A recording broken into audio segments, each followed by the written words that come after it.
সুপ্রিয় শিক্ষার্থীবৃন্দ, তথ্য ও যোগাযোগ প্রযুক্তি বিষয়ক ক্লাসে তোমাদের সবাইকে স্বাগত জানাচ্ছি। আমি মোহাম্মদ মনিরুল ইসলাম, সহকারী অধ্যাপক, ICT বিভাগ। তো আমরা আজকে যে বিষয়টা নিয়ে আলোচনা করব গত ক্লাসের ধারাবাহিকতায়। তো আমরা গত ক্লাসে সংখ্যা পদ্ধতির রূপান্তর নিয়ে আলোচনা করেছিলাম। সেখানে আমরা দশমিক সংখ্যাকে কিভাবে বাইনারি, অক্টাল এবং হেক্সাডেসিমেলে রূপান্তর করা যায় সেই বিষয় নিয়ে আলোচনা করেছি। তো আজকে আমরা যে বিষয়টা নিয়ে আলোচনা করব ঠিক তার উল্টা, অর্থাৎ কিভাবে বাইনারি, এখানে দেখো বাইনারি, অক্টাল এবং হেক্সাডেসিমেলকে দশমিকে রূপান্তর করা যায় সেটা নিয়ে আলোচনা করব। তো আমরা একটা উদাহরণের মাধ্যমে সেই আলোচনাটা শুরু করতে চাচ্ছি। সেই উদাহরণটা এখানে আমি দেখো লিখেছি যে বাইনারি সংখ্যা, এটা অক্টাল সংখ্যা এবং এটা হেক্সাডেসিমেল সংখ্যা। তো এই সংখ্যাটা নিশ্চয়ই তোমরা বুঝতে পেরেছ, যেহেতু এটার বেস 2, এটার বেস 8 আর এটার বেস কত 16। তাহলে অতএব এই তিনটা সংখ্যায় কিন্তু একটা বাইনারি, একটা অক্টাল এবং একটা হেক্সা। তো এই তিনটা সংখ্যাকে আমরা দশমিক সংখ্যায় রূপান্তর করব। তো শুরুতে আমরা বাইনারি সংখ্যাটাকে কিভাবে দশমিকে রূপান্তর করা যায় সেটা নিয়ে আলোচনা করব। তো এখানে দেখো একটা সংখ্যা আছে 101101.001। এখানে দেখো এটা কিন্তু বাইনারি সংখ্যা। তো কোনো সংখ্যাকে দশমিক সংখ্যায় রূপান্তর করার জন্য আমাদের প্রথম যে বিষয়টা লক্ষ্য রাখতে হবে বা মনে রাখতে হবে সেটা হচ্ছে তুমি কোন সংখ্যাটাকে দশমিক সংখ্যায় রূপান্তর করতেছ। কোন সংখ্যা এটা আবার কি চিনব কিভাবে? তার বেস দেখে। তাহলে এটা বাইনারি সংখ্যা, এটাকে আমি করব দশমিক সংখ্যায় রূপান্তর। তাহলে আমরা একটু আগে যেটা বললাম যে কি লক্ষ্য রাখতে হবে, এই যে এটার বেস, এর বেস কত? তাহলে বেস হচ্ছে 2। তাহলে আমাদের এই বেসটা কিন্তু আমাদের কাজে লাগাতে হবে। সেকেন্ডলি হচ্ছে খেয়াল করবা এইখানে এটা দশমিক সংখ্যায় অর্থাৎ কয়টা পার্ট আছে। আমরা এই দশমিকের আগের এই অংশটুকু বলবো পূর্ণ অংশ, আর এটুকু বলবো কি দশমিক অংশ। তাহলে এই অঙ্কে কিন্তু আমাদের দুইটা অংশই আছে, আর এই দুইটা অংশের জন্য কিন্তু পূর্বের নাই দুইটা নিয়ম মনে রাখতে হবে। তো আমরা শুরু করছি। তাহলে দেখো এইটাকে যখন তুমি দশমিকে রূপান্তর করবা তাহলে আমাদের কি কাজে লাগাতে হবে? বেস। এখন দেখো তাহলে প্রথম যে অঙ্কটা সেটাকে এই আকারে লিখি আমরা 1 গুণন এর বেস কত 2, তাহলে 2। আবার দেখো বলছি যে যেই সংখ্যাটাকে আমি দশমিকে রূপান্তর করব তার বেস নিয়ে আমাদের কাজ করতে হবে। তাহলে বেস 2, এই জন্য 1 গুণন 2। এখন দেখো এই যে সংখ্যাটা আছে, এই সংখ্যাটার বা অঙ্কের পরে কয়টা অঙ্ক আছে খেয়াল করো, 1 2 3 4 5। তাহলে এর উপর পাওয়ার হবে 5। এটার কাজ শেষ হলো আমাদের। এখন আসো দ্বিতীয় যে অঙ্ক, সেটা দ্বিতীয় অঙ্কটা 0, তার সাথে এর বেস গুণন এবং এর পাওয়ার হবে এর পরে যে কয়টা অঙ্ক আছে 1 2 3 4, দেখো 4টা। এখন খেয়াল করো এর পরে থেকে তোমাদের অবশ্য গণনার প্রয়োজন নেই যে কয়টা আছে। প্রথমটা জানলেই কিন্তু পরেরগুলো তোমরা লিখতে পারবা, 1 কমতে থাকবে। দেখো 5, তারপরে 4, তারপরে দেখো 1 গুণন 2, তাহলে এইখানে 3 হবে যোগ, তারপরে 4 নাম্বার 1 2, এখানে হবে 2 যোগ, তারপরে দেখো এই 0 গুণন 2, এখানে 2 এর পর 1, দেখো কমতেছে কিন্তু 5 4 3 2 1, এবং সর্বশেষ যেটা 1 গুণন 2, এরপরে কিন্তু আর নেই। দেখো এর শেষ পরে কিন্তু আর কোনো অঙ্ক নেই। তাহলে আমাদের দশমিকের যে আগে যেই নিয়মটা সেটা এই নিয়ম। এখন আসো আমাদের দশমিক সংখ্যার পরে যে এখন আমরা কিন্তু একসাথেই করব। তাহলে দশমিকের পরে যেটা সেটা হচ্ছে দেখো খেয়াল করো, এখানে 0 আছে, তাহলে 0 গুণন 2। এখন এর পাওয়ারটা কেমন হবে? এখানে যেমন লিখছিলাম, দেখো এর পরে যে কয়টা অঙ্ক আছে সেই সংখ্যাটাই হচ্ছে পাওয়ার, আর এখন হচ্ছে এইটার পজিশন যা সেটাই এর মাইনাস পাওয়ার। তাহলে এটার পজিশন কত ছিল? দেখো 1, এটার পজিশন 1 2 3, এইভাবে দশমিকের পরে থেকে শুরু করবা 1 2 3, তাহলে এই 0টা 1 নম্বর পজিশনে, তাহলে এর জন্য এটা হবে পাওয়ার মাইনাসের 1 যোগ, খেয়াল করো, তারপরে 0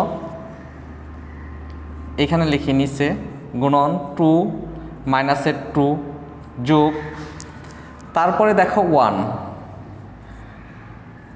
1 গুণন 2 মাইনাস 3। এটাও কিন্তু দেখো একটা জানলেই তুমি একটা পজিশন নির্ণয় করতে পারলেই কিন্তু আর পরবর্তীতে মাইনাসের 1 মাইনাসের 2 মাইনাসের 3 পাওয়ার হয়ে চলে গেছে। আমাদের কাজ শেষ, নিয়মটা শেষ। এখন আমরা এটা জাস্ট ক্যালকুলেশন করব। দেখো এটা ক্যালকুলেশন করলে কিন্তু কি দাঁড়ায়, এটা 32 যোগ, এটা হচ্ছে 0 দিয়ে যদি কোনো কিছুকে গুণ করা হয় তাহলে সবই 0 হয়ে যায়, তাহলে 0 যোগ, আবার দেখো 1, আর এখানে আছে টু দি পাওয়ার 3, এর মানে হচ্ছে 8, তাহলে 8 গুণন 1, তাহলে 8ই হবে যোগ, এটা হচ্ছে কত 1 গুণন টু দি পাওয়ার 4, তারপরে 4 যোগ, এটা এখানে 0, যেখানে 0 থাকবে সব 0 করে দিবা, তারপরে টু দি পাওয়ার, দেখো এখানে 0 আছে, এইটা কিন্তু একটা নিয়ম আছে যে কোনো কিছুর পাওয়ার যদি 0 হয় তার ভ্যালু হচ্ছে 1, সেটা তোমাদের মানে তোমার মাথার উপর যখন 0 হয়ে যাবে তুমিও সেটা 1 হয়ে যাবে। তাহলে যে কোনো কিছুর উপর, তাহলে এখানে 2 হোক 4 হোক যাই হোক না কেন, এর উপর 0 আছে মানে এর ভ্যালু হচ্ছে 1, তাহলে 1 গুণন 1 কত হয় 1। এখন তাহলে এইটা 1, সরি এইটা 0, এটা 0, এইটার মান এখন এটা 0, এটা 0, এটার মান কত? দেখো এটার মান হচ্ছে এখানে টু দি পাওয়ার -3, মানে হচ্ছে আমরা লিখতে পারি 1/2, অর্থাৎ 1/8, এর মান হচ্ছে 1 to 5 এটা, তাহলে আমরা লিখতে পারি 1 to 5। এখন এটা যোগ করলে দাঁড়ায় 32, 8, 4, 1, 45.125। দেখো আমাদের দশমিক, এটা হচ্ছে দশমিকে রূপান্তর। আমরা কিন্তু গত ক্লাসে এই উদাহরণটাই দেখিয়েছিলাম যে এটাকে কিন্তু আমরা বাইনারিতে রূপান্তর করেছিলাম। তাহলে আমরা নিশ্চয় একটু খেয়াল করো গত ক্লাসটা, সেখানে এর ভ্যালুটা কিন্তু আসছিল কত, এইটা, তাহলে এইটাকে আবার আমরা কনভার্ট করে এইটাই করলাম, তাহলে আমাদের মিলে গেল, তার মানে আমাদের এই প্রসিডিউরটা ঠিক আছে। তাহলে এখন আমরা করব হচ্ছে এই অক্টাল সংখ্যাটাকে এখন করব রূপান্তর করব হচ্ছে দশমিকে।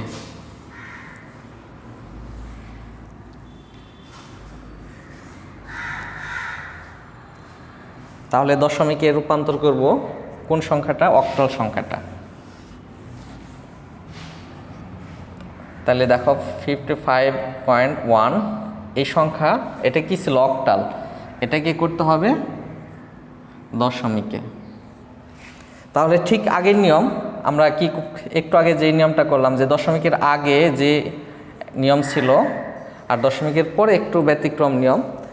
তাহলে এখন দেখো আমরা লিখতে পারি 5 গুণন, এরপরে কয়টা আছে অঙ্ক? একটা, তার মানে 8 to the power 1 যোগ এই 5 গুণন 8 হচ্ছে বেস, আর এরপরে দেখো কোনো অঙ্ক নেই, তার মানে 0 যোগ, এখন দশমিক, এখানে দশমিক আছে, তাহলে আমরা লিখতে পারি 1 গুণন এই 1 এর পজিশন কত?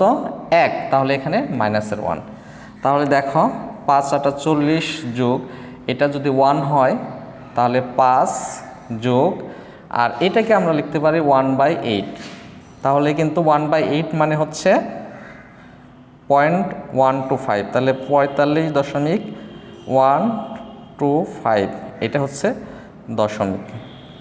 একটু খেয়াল করো, গত ক্লাসে আমরা এই উদাহরণটাই করে কিন্তু এর অক্টাল ভ্যালু হয়েছিল 55.1, আর তাহলে আমরা এই 55.1টাকে কিন্তু আবার রূপান্তর করলাম কিসে?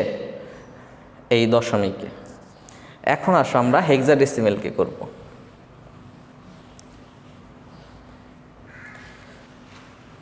তাহলে হেক্সাডেসিমেলের ভ্যালু হচ্ছে 2D.2। এটা হেক্সাডেসিমেল, একে করব দশমিকে।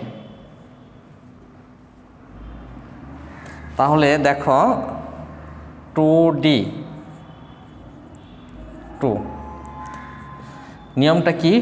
প্রথম অঙ্ক গুণন এর যে বেস, এর বেস কত? 16। তাহলে 16 আর এর পাওয়ার যে হবে সেটা কিভাবে নির্ণয় করব? এর পরে যে কয়টা অঙ্ক আছে, এরপরে কয়টা আছে? একটা, তাহলে পাওয়ার 1। আবার দেখো ডি, খেয়াল করো, সরাসরি ডি লেখা যাবে না, কারণ আমরা গত ক্লাসে কিন্তু 13 এর পরিবর্তে ডি লিখছিলাম, কারণ এর ভ্যালু হচ্ছে 13। তাহলে এখানে কিন্তু সেই 13টা ভ্যালুটা ব্যবহার করতে হবে। তাহলে 13 গুণন 16, এরপরে কিন্তু কোনো কিছু নেই, তাহলে 0 যোগ। এখন আসো দশমিকের পরের যে অংশ, সেখানে নিয়ম ছিল কি? 2 গুণন 16, এটার পজিশন, এটা কত নাম্বার পজিশনে আছে? 1 নাম্বার পজিশনে আছে, তাহলে মাইনাসের 1। তাহলে এখন 16 দুগুণে 32 যোগ, একটু আগে বললাম যে কোনো কিছুর পাওয়ার যদি 0 হয় তাহলে সেটাকে আমরা কি লিখব? 1। তাহলে 13 গুণন 1, এটার মান কত? 13 যোগ 2/16, এটাকে লেখা যায় 2/16। তাহলে এখন দেখো 32 আর 13 45, আর এটার মান হচ্ছে 0.125, তাহলে 45.125, এটা হচ্ছে দশমিকে রূপান্তর হলো। তাহলে সেই গত ক্লাসেও কিন্তু আমরা এটাকে হেক্সাডেসিমেলে রূপান্তর করে এটা পেয়েছিলাম। এখন আবার আমি এই হেক্সাডেসিমেলকে রূপান্তর করে দশমিকে রূপান্তর পেলাম হচ্ছে 45.125। তাহলে আশা করি তোমরা বুঝতে পেরেছ। তোমাদের একটা জুম ক্লাস হবে, এই গত 2টা ক্লাসের যদি কোনো প্রবলেম থেকে থাকে তার উপরে আর কি এক্সট্রা ক্লাস হবে। তো আমি সেটা তোমাদের ডেট জানিয়ে দেব। তো আজকে তোমরা হচ্ছে শিখলা কিভাবে বাইনারি, অক্টাল এবং হেক্সাডেসিমেলে রূপান্তর করা, দশমিকে রূপান্তর করা যায়। তো আমরা গত ক্লাস এবং আজকের ক্লাস, এই 2টা ক্লাসের সমন্বয়ে একটা আমাদের প্র্যাকটিস 3 এক্সামটা হবে। সেই এক্সামটা তোমরা সবাই অংশগ্রহণ করবা, কারণ যারা অংশগ্রহণ করতেছো আমি সাথে সাথে তাদের রেজাল্ট দিয়ে দিচ্ছি এবং তারাই কিন্তু এই ক্লাসের অ্যাটেন্ডেন্স হিসেবে বিবেচিত হবা। কাজেই প্র্যাকটিস এক্সামটা খুব মনোযোগ সহকারে দেবা এবং ক্লাসের মধ্যে তোমরা এই যে ক্লাস যে করলা সেটা খাতায় লিখে রাখবা। তাহলে আজকে এই পর্যন্তই। তোমরা সবাই ভালো থেকো, সুস্থ থেকো। ধন্যবাদ সবাইকে।